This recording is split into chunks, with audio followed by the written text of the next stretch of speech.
I'm telling you about this because I just want to tell a fantastic story that I have loved over the years about him being in a show called the Gad, Ye Gad? Oh, Ye Gad. Ye Gad. And he took it to the Adelaide Fringe Festival in about 1985 or 4, and the headline to the review was, Ye Gad, it's awful. But you got to start somewhere. Yeah, you got to start somewhere. And I was also in a musical called, the only musical I've ever been in, and it was when I was in, like, sort of doing year 12, and I was in a musical called The Fantastics, and I was cast in the role of the mute, which I think they were trying to tell me something about my singing voice even back then. Yes. So that's the only musical I've ever been in. It was a venue at the university, I think, and it was just had a flat floor, and the audience wasn't kind of on a rake, as it's called. They weren't on a slope, so they were on the floor, and we were on the floor. And so for a physical act from Australia who'd come all this way... They could kind of see us from about here up. Yeah.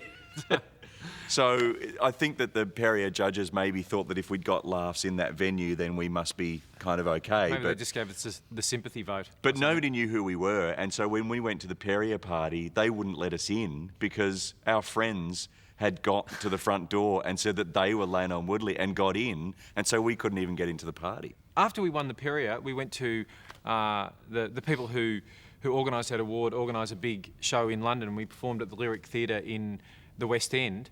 And that was just one of those shows where it was just like the comedy gods were just shining that night. Yeah. Like we couldn't, you know, everything. Like there was a point where I think we're doing something, and then a moth just flies onto the stage and flies around, and we make some jokes about the fact that he was a trained moth and he was part of the show. We started calling him Byron because he's part of the show. Yeah, something. We got some laughs out of that, and that was, that went well. And then just kind of at the exact right moment where those jokes had been kind of used up, Byron just flies off, and that was great. And then we go on and keep doing different bits, and then about half an hour later, we're doing some jokes and something falls a bit flat, and we go, well, that's because Byron's meant to come in, and the moth flies back in at the exact point and gets a standing ovation. It was just one of those nights where...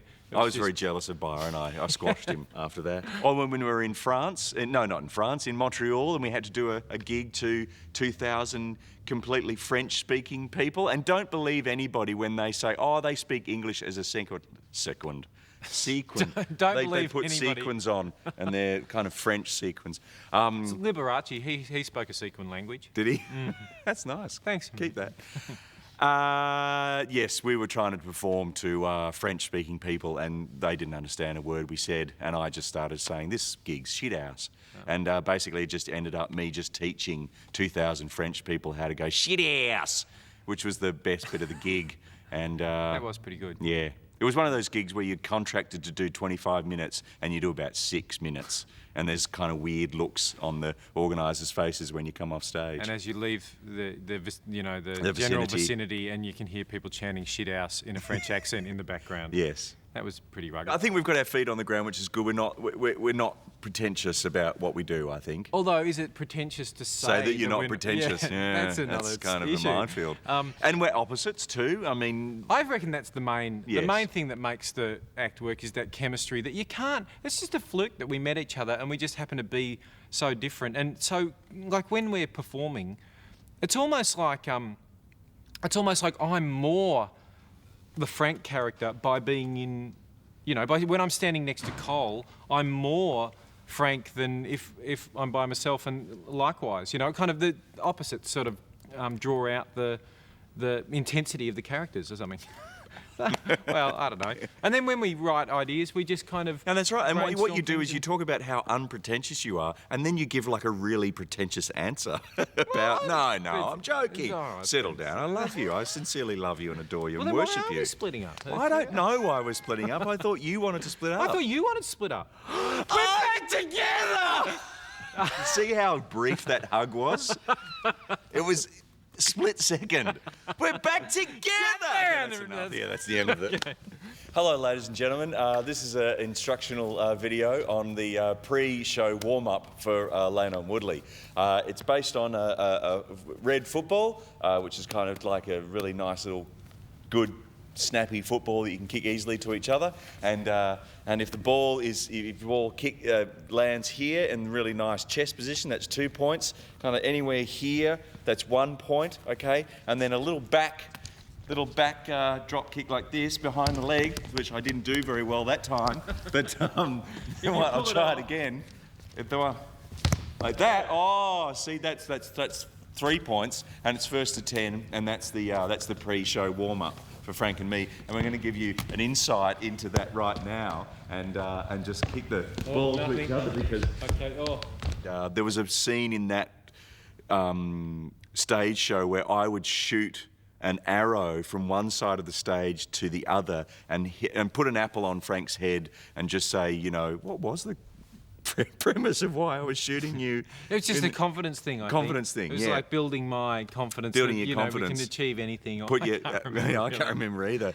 But I would actually set up off stage like a little metal plate that would be attached to a pole, and then a crossbow would be on top of the contraption, and so it would fire the same direction every single night, and then we'd have to practice that for 20 minutes or so before each show, and I would shoot an arrow actually across the stage, and it would hit Frank, and he would have this little kind of plasticine kind of vest thing on, so and it would travel kind of slowly enough for him to see it coming, but we wanted to put that in the show for our goodbye show, but now crossbows, illegal. Can't use them at all for a very good reason, and that's because they can kill. Can you remember when we were at Limbo's? Can we say which venue we were at? Sure, I don't think it's there anymore. I don't think it's called Limbo's. We're in Adelaide, we were doing a show, and it was like a little kind of nightclub, and we're trying to do this theatrical show, and there was a bit in the show where Scott has a dream, and he dreams that he's a paintbrush, and then we've got a bucket of water, and we would pick him up, and we would be his dream. We would dip him into the bucket and paint on the wall with his body and with his hair, and that night we just spilt the bucket of water all over the stage, and one of the technical guys, a man called Skull actually, cornered us after the show and said, "Fellas, don't ever wet my stage again, or you'll be buried in a shallow grave." Yes. In the outskirts of Adelaide. Yes, but we were supposed to do 2 nights, and then Skull, I think, said that the owners of the nightclub want to talk to you downstairs. And so they said, look, you've been booked for 2 nights, but you're not doing tomorrow night. And There's they no were way. actually like Italian guys running. There was a little sprinkle of mafioso. Yes, that's right. And that was our first trip to Adelaide, so we were so paranoid about budget and trying to, this gig was going to pay for accommodation and that other gig was going to pay for transport. And then so he goes, what am I going to say? What am I going to say? Like, these schmucks did this show in my nightclub and then I got them back the next fucking night. What are my bosses going to do? They're going to fucking slap me about the mouth. Okay? They're going to fucking slap me around. Okay, what am I going to say? I paid them $600 and then I paid them another $600 to come back the next night. And there's the 3 of us, well, me and Scott, first of all, in white skivvies, colourful Bermuda kind of board shorts and painted op shop jackets going, no, but you don't understand. We've got to, this is paying for our accommodation. You don't understand. Come on. And then Frank up the back squeezing through the 2 of us going, yeah, with just this scrawny 17-year-old body, just going, oh, come on, guys. And what are we going to fucking do? We didn't do the second show. We didn't do the second show, no. I don't know what year it was, but we did kind of mostly songs and the weirdest thing about that show was that we called it, instead of just calling it Lano and Woodley in Slick, or Lano and Woodley Slick, we called it Lano and Woodley Slick. Which sounds great, doesn't it, when we came up with it? Sounds terrific. But when the posters came back and we'd printed maybe 10,000 posters, and the person had written Lano and Woodley Slick, that was disappointing, Yeah, I think. Very disappointing. Very disappointing. I kind of liked the Plunge, the show about going to the beach that we did with Scott. Right. Because there was a lot of good stuff about... the nostalgia of kind of going to the beach, and I really loved the song that we did about nocturnal creatures. Nocturnal creature goes for a walk from one place to another, just like any other night, but tonight it's in for a bit of a fright, the fright of its life.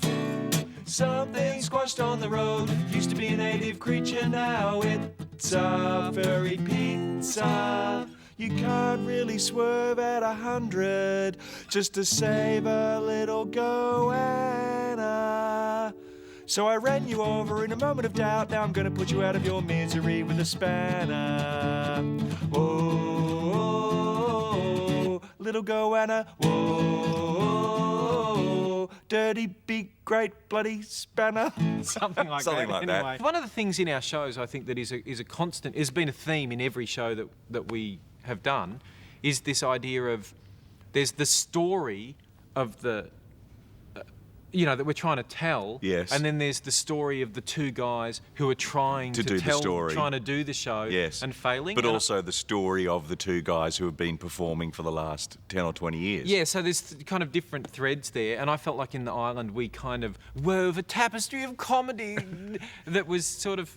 I thought we kind of integrated those or balanced those elements the most. Why is it when you get kind of highfalutin about theatre, you suddenly turn into a toffee English punce? Why is it? I don't know, but it's fun, and if anybody wants to try it, you should, because it's fun. Because You we know, were trying that's to, maybe like in the the island, reason. we were trying to weave a tapestry of comedy. In another town in Tasmania is Penguin. There's a town called Penguin, which we found that quite bizarre because we didn't know that, and we were sort of driving through and we saw a sign that said Penguin Primary School. We thought, oh, they educate their bird life. That's kind of, I mean, how do they hold the pencils? But I'm going to laugh at that joke because on you. nobody else is.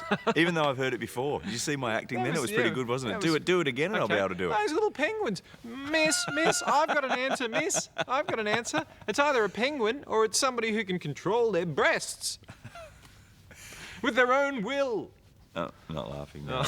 I noticed that. Yeah. The Really? simple ideas are often the best. Yeah, aren't when they? we're writing stuff, if we throw around ideas, and we might have an idea that we think is brilliant, and then you perform it to the audience, and they're just kind of like, But Not for me. that's kind of the high expectations you put on that joke. Like, we would do a joke and we would have goes at doing the same joke because we love the joke so much. So, no, I'll have a go. But aren't you going to do exactly what I did? Yeah, but I want to have a go at it. And then the other person would have a go, piss ourselves. And then the next night you do it on stage and you'd go, and then the guy had the banana. And because you presented it in that kind of way, people are just going, no, well, I don't care about the banana, and actually I don't eat much fruit. So, I'm and not they're too interested in the expensive. guy. Yeah, I'm not interested in the guy. So, but the simple ideas are the best. like for example, the sleeping bag dance we do. I've never seen anybody else do that, but I'm sure in like end of camp concerts and scout jamborees and things like Yeah. that, people have been doing that routine, I would imagine, for years, because it's just basically people dancing around in a Sleeping sleeping bags bag. and then falling over, which everybody has done, and Yeah, but that's one of the routines that the audience respond to the most.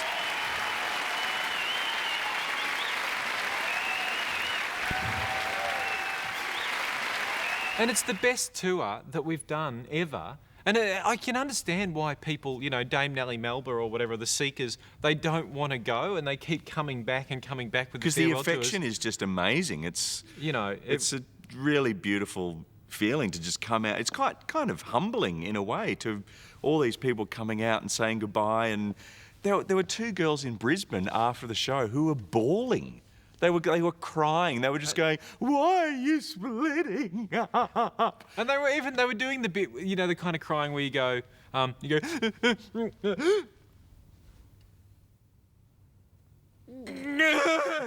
it was full on, wasn't Yeah. it? Yeah. So it's so That's amazing overwhelming. to receive that Yeah. that affection from people and stuff. So But it's the best tour that we've ever done, the most fun we've ever had. And why are we splitting up? because I thought you wanted to split up. No, I thought you wanted to split up. Oh, you didn't even want to do it then. No, because because he was just he was manic. He was a little bit disturbed then, and I kind of was pulling back because the first time we did it, he was kind of spontaneous and fun, but that time he was just a bit hurt on the inside. You know what I mean? Just a bit mental.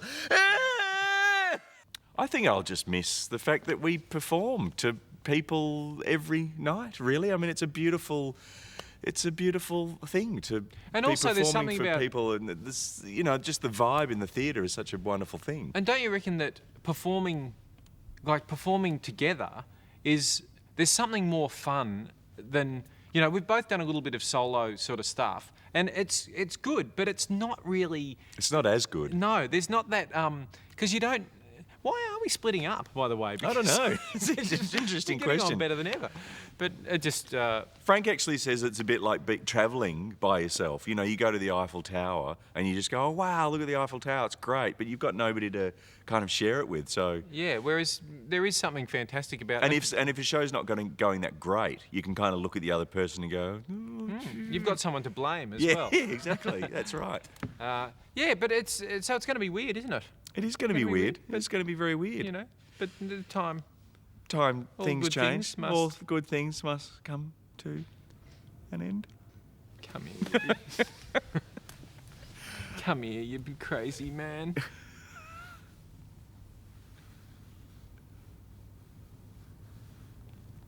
I don't know what that was all about. The affection we've got from the audience. We've been getting amazing letters and gifts. Every show there'll be some little...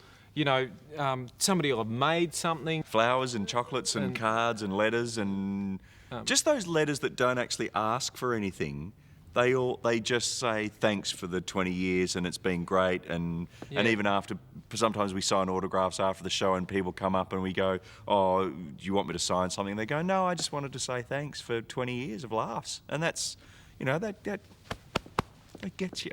It does. Yeah, but it is kind of amazing because really we're just a couple of show-offs running around desperately, you know, attention-seeking and having fun. We love what we're doing, and then it is amazing when people, you know, sort of express how much they appreciate it. Yeah. So why are we splitting up? I thought you wanted to split up. I thought you wanted to split up. But thanks for. But thanks very much, and we're gonna walk off into the As a sort of a. It's just sort of a kind of symbolic kind of thing. But because the cameras, do we have to? Then we have to walk like this, and then he kind of comes up a bit. And then that's really not good for the knees, though. Yeah.